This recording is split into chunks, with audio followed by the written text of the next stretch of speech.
ढोली पर गोदाना आहे खाली नाही छोड़ा है गोदी गोदा है पियवा ढोली पर गोदाना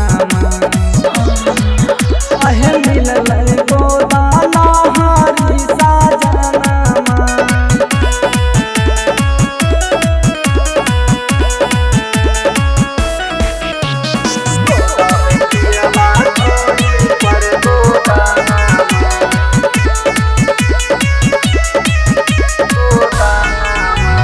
रोज रोज नया नया बनवा है डिजाइन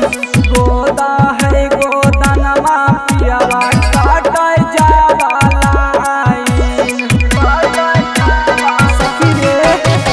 रोज रोज नया नया बनवा है डिजाइन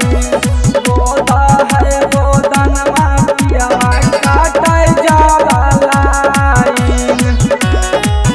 भूख भूख करई हमारो बदाना गोदा है पियवा ढोली पर गोदाना आहे मिलल गोदाना हरी साजना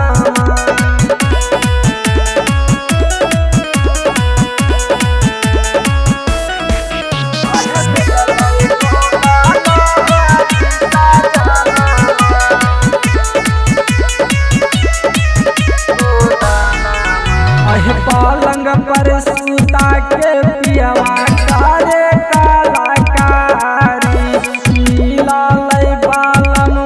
राजा रउसन पुजारी सखी रे आहे पलंग पर सूता के पियवा करे कलाकारी नीला लई बालन राहुल रउसन पुजारी रात हो या हो है बिहान गोदा है पियवा